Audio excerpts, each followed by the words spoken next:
On revient à vous. Il faut dire que c'est donc le 2 juillet 2016 à Bobo Ndokwa, alors que vous étiez en train de suivre, on va dire, la demi-finale de l'Euro 2016, c'est bien cela, qui opposait donc l'Allemagne à l'Italie, qu'un fait s'est produit. On va dire un fait malheureux et inoubliable pour vous. Racontez-nous un peu cette histoire. Ok. Bonjour Caro, bonjour à tous les membres, la Caro Gang. Ok, je me représente, je me nomme quoi Ndoua Marcel Eric. Voilà, il faut dire que c'était le 2 juillet 2016. J'étais en moment. Voilà, après la prière, je n'avais pas sommeil. Donc je suis allé chez mon ami intime. Celui avec votre meilleur ami? Oui, mon meilleur ami en fait. Et je suis allé là-bas. Et j'étais assis au salon. Il avait moi, lui, ses soeurs jumelles. Et il faut dire que son grand frère était en chambre. Et mon ami s'est levé, il est sorti. Il ne m'a pas dit mot. Et j'étais au salon avec ses soeurs. Et le grand frère en question est sorti. Et lorsqu'il est sorti, il a dit à l'une de ses soeurs de m'appeler. Voilà, et je suis parti. Lorsque je suis arrivé, il m'a dit comme ça que sa femme devait venir le lendemain dimanche, qu'il avait commandé un poulet chez un vendeur, voilà, dans le secteur là. Et c'est comme ça que je suis parti avec lui, puis c'était un grand frère. C'est quelqu'un que vous connaissiez très bien auparavant, oui, il faut le dire. Oui, je connaissais très bien. Et quelle était la nature de vos rapports? Bon, on causait, en tout cas lui et moi souvent, on échangeait. Quand j'étais assis avec ses frères, qu'il arrive, il salue, et puis bof, il rentre. Souvent aussi, bof. En tout cas, il y avait la salutation de lui. D'accord. Voilà. Voilà. Donc, c'est ainsi que je suis allé l'accompagner. Donc, en allant, bof, on causait. Seulement dit, on causait, il me parlait de sa fille qui avait commencé à parler, qui marchait. Voilà, et les deux m'ont causé. Donc, lorsque nous sommes arrivés dans un lieu un peu obscur, il s'est arrêté, faisant semblant d'uriner. Et comme il ne pouvait pas m'arrêter près de lui, moi, je l'ai dépassé. Voilà, donc je suis allé m'arrêter devant, mais de dos. Voilà. Là, ça, c'est juste par respect, hein, pour ne pas le regarder en train de se mettre à l'aise. Et puis après, il est venu, il m'a attrapé par le cou, de par derrière. Et il m'a piqué une fois. Il a piqué deuxième fois. Dans la troisième fois, il a attrapé sa main. Et il lui a demandé, mais attends, qu'est-ce qui se passe? Si je t'ai fait quelque chose. Non, sur le côté, oui, dans le ventre. Et il lui a demandé, mais si je t'ai fait quelque chose, attends, il y a quoi? Si je t'ai fait quelque chose, tu peux me dire, je vais te demander pardon. Mais je vais demander aux gens de te demander pardon. Et il m'a dit comme ça, reste tranquille, je vais faire vite. Et puisque je ne pouvais pas rester tranquille pour qu'il fasse vite, on a commencé à lutter. En luttant, il y avait un trou quelque part, où mon pied gauche est tombé dans le trou. Et nous sommes tombés. Donc comme nous sommes tombés, le couteau est tombé devant. Et j'ai voulu attraper le pied, il a crié au secours une fois. Et il a pris sa main, il a appuyé ma tête. Donc comme le couteau était devant, il a mis mes mains comme ça, il a attrapé le couteau. Moi, il a attrapé la partie de la lame. Il a attrapé où il y avait le bois. Et il a tiré. Physiquement, il était comment? Oui. Physiquement, est-ce qu'il était grand, il était costaud? Il était grand, costaud. En tout cas, lui et moi, il n'y a pas match. Il y a son semblable derrière vous, là, vous pouvez voir, il y a quelqu'un. Bon, il a dit, hein, non. Il est corpulent. En tout cas, même notre premier, il est plus en forme que notre premier. D'accord. Notre premier aussi, il est... Ouais, et quand vous avez saisi donc le couteau par la lame? Lorsqu'il a saisi le couteau par la lame, il a tiré. Et ça a blessé dans mes mains. Et quand ça a blessé dans mes mains, il voulait en même temps me gorger. Il a mis ma main gauche. Il a tracé.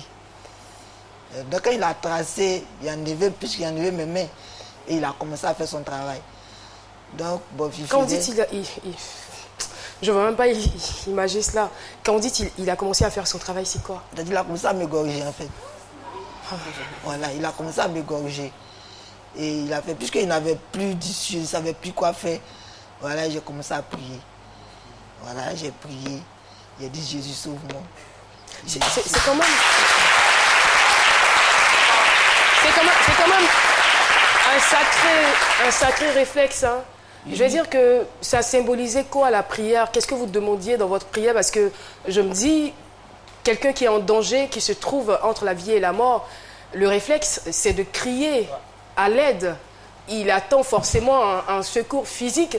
Mais vous, ce n'est pas le cas. C'est ça. Bon, non, bon, puisque là, bon, sincèrement, je me voyais déjà terminé en fait. Pour vous, c'était terminé. Pour moi, c'était déjà fini. C'était fini. Et la seule chose que je pouvais faire, c'était la prière. Voilà, c'était la prière, puisque j'étais un jeune. Et il a dit, Jésus, sauve-moi, 3 fois. Et dans mes pensées, il a dit comme ça que la mission que tu m'as envoyée pour faire, c'est dans ce quartier que ça doit terminer, que ta volonté soit faite. Et puis je n'ai plus bougé.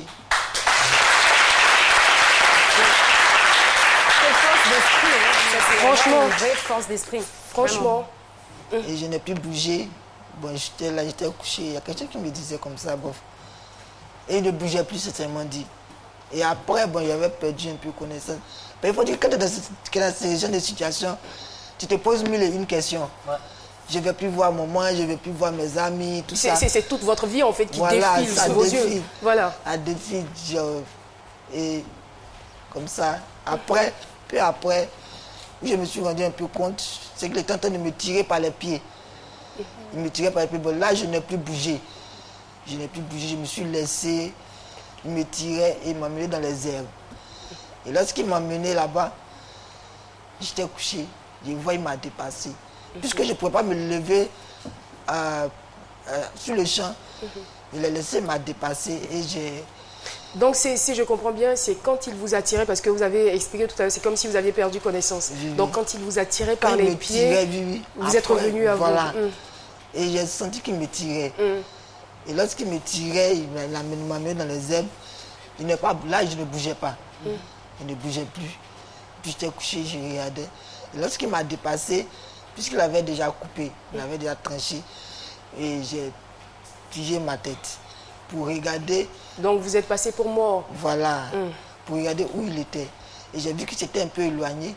Il allumait, il fumait. Bon, moi, je ne sais pas ce qu'il était en train de fumer aussi. Donc il fumait. Et lorsqu'il fumait, je me suis levé, mais j'étais accroupi. Voilà, j'étais accroupi. Mais le seul qu'on je pouvais passer, c'était de passer dans les herbes. Voilà, et je me suis levé. Et je me suis mis à courir. Et je me suis mis à courir. Mais quand je courais... Vous avez eu la force de vous lever? J'ai attrapé ma tête. Vous avez... J'ai fait comme ça. D'accord. J'ai fait comme ça. Ça, c'est comme une sorte de garrot, en fait, que voilà. vous avez posé. Et j'ai commencé à courir. Et je l'ai vu. Et en courant, puisqu'il était devant moi, je partais comme ça. Lorsqu'il a tourné, il m'a vu prendre la fuite. Lui aussi s'est mis à me poursuivre. Et ma chance, quand je suis arrivé, j'ai sorti sur la voie, il avait une dame et un monsieur qui causaient. Voilà. Ils causaient, je suis parti les attraper. Ah, ils ont dû avoir peur. Ils ont eu peur, ils voulaient fuir même. Ils voulaient fuir. Et je les ai laissés et j'ai fait le geste. Puis j'ai fait quoi. Donc quand il a monté, ils ont vu. Puisqu'il était un débardeur, j'étais un peu de sang, oui. Et la dame en question m'a reconnu. Et elle a dit, mais tiens, je le connais, c'est l'enfant à la tante du quartier. Là.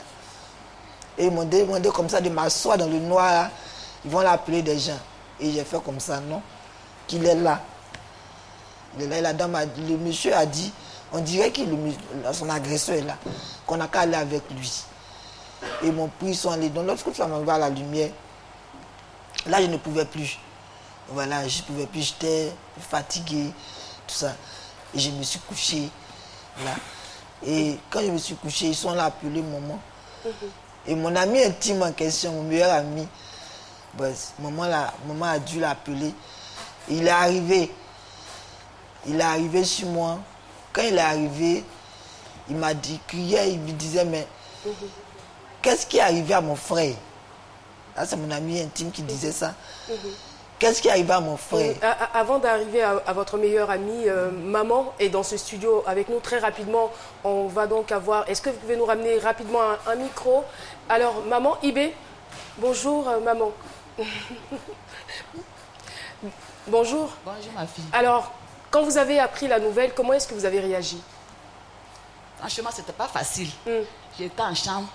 Bon, j'ai eu des sensations. Je savais qu'il y avait quelque chose qui allait m'arriver.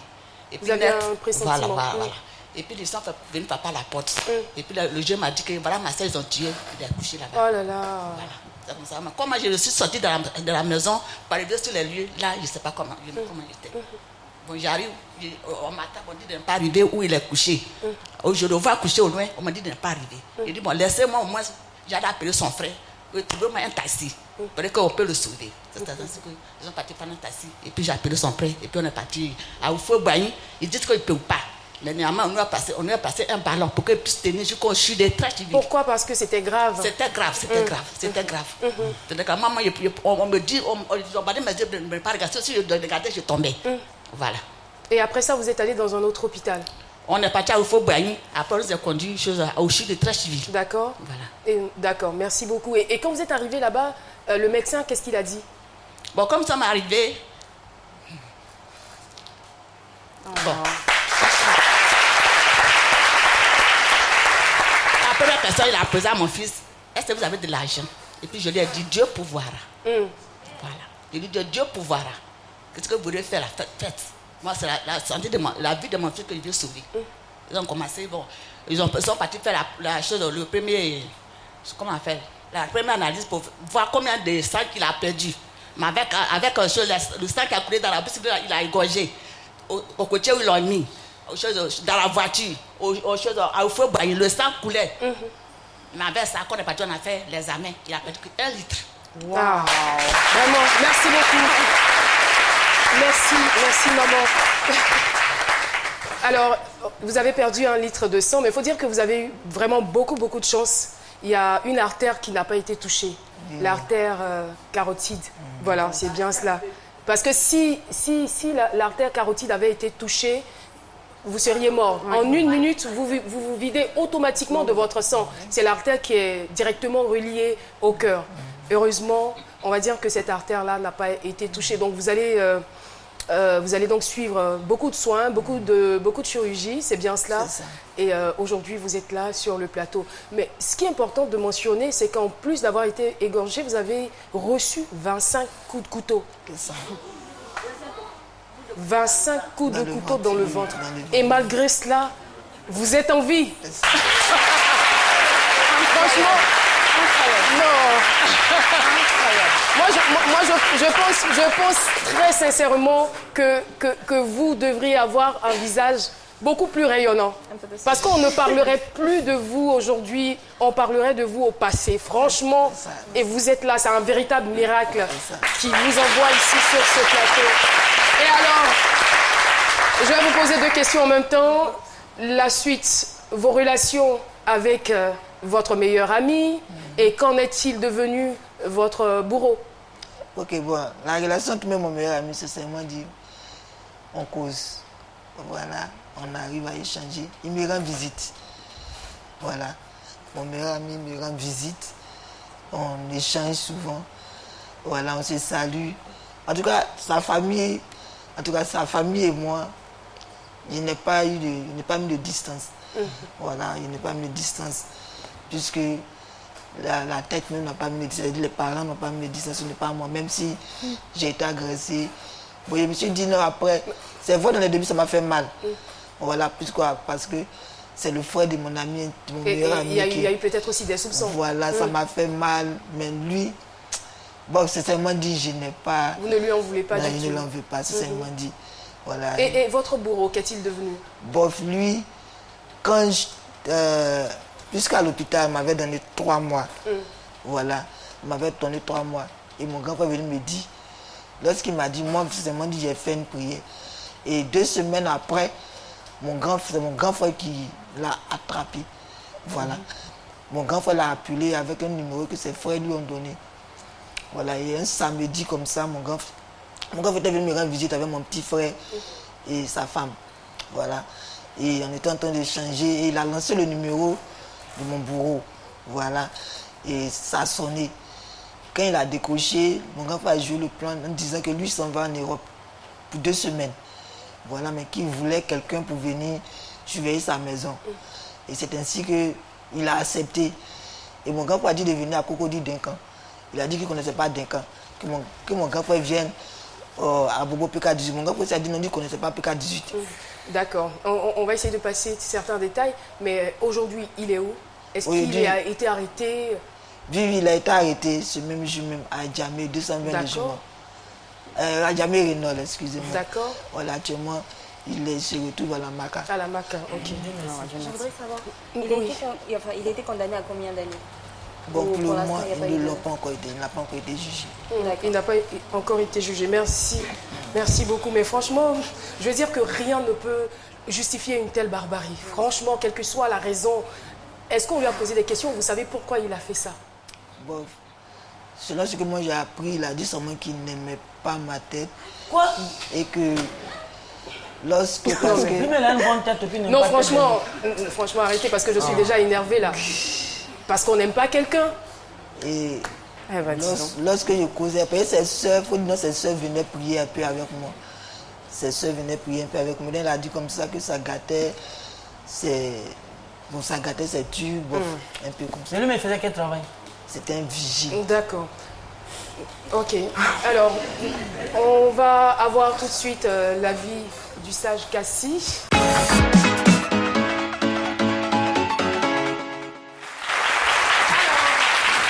Le sage Cassie, vous nous avez écouté avec beaucoup d'intérêt à la suite donc de ce témoignage, J'ai la gorge nouée, c'est pas possible. j'imagine. Insupportable. Et chez nous, il y a un proverbe baoulé qui dit Soin kunu otike bosa,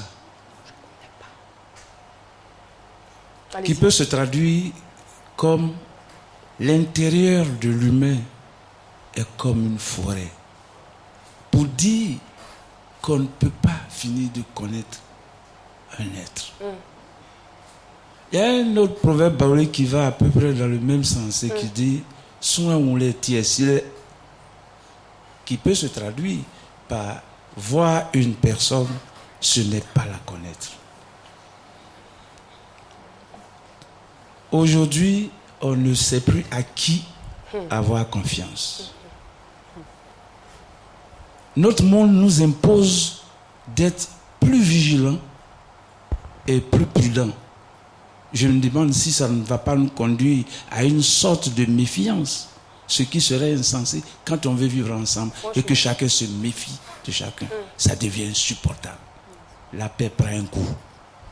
Et la cohésion sociale aussi.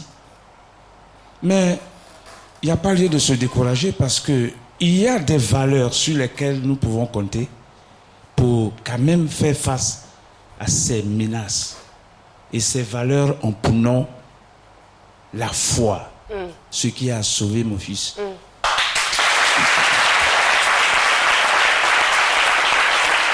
Et le corollaire de la foi, c'est l'expérience. Ensuite, il y a le courage. Absolument. Allez-y. Il y a le courage. Alors, ce sont les valeurs qui peuvent... Il y a le savoir, le savoir-faire, le savoir-être. Et aussi, la sagesse pour ceux qui peuvent l'avoir. Voilà l'exemple concret du résultat incontestable d'une foi profonde. Lorsque vous avez la foi, dans vos moments difficiles, si vous évoquez la personne en qui vous avez cette foi-là, c'est possible qu'il se produise quelque chose du genre de miracle. D'inespéré en tout cas. Merci. Merci beaucoup, sage Cassie. Je vous en prie, madame. J'espère que vous avez tiré bon parti de tout ce qui a été dit, Monsieur Kouar. Voilà, donc, qu'est-ce qu'on pourrait donc vous souhaiter, si ce n'est de garder votre foi? Et je suis sûre que, étant croyant, vous n'avez aucune haine pour celui qui a voulu attenter à votre vie. Aucune haine du tout. Vous lui avez pardonné ou pas? Bon, en tout cas, il est pardonné un peu. Voilà. C'est de façon progressive. Hein. Voilà. Vous savez, la plaie vient un coup. Mais pour guérir, ça prend du temps. Et vous portez quand même quelques séquelles encore, c'est bien oui, cela. oui, Vous oui, n'arrivez pas à très Il bien n'arrive vous pas- exprimer. Oui, il n'arrive pas à respirer. Et à faire quoi d'autre? On n'arrive pas à respirer les nuits, j'ai du mal à respirer. Je n'arrive plus à faire le sport. Voilà. Et je tombe fréquemment malade, en fait. Mais ça fait plus d'un an que vous avez été opéré, que vous avez été soigné. Est-ce que vous êtes retourné à l'hôpital pour des analyses, des examens? Non. Ah, il le faut. Il faut absolument y retourner.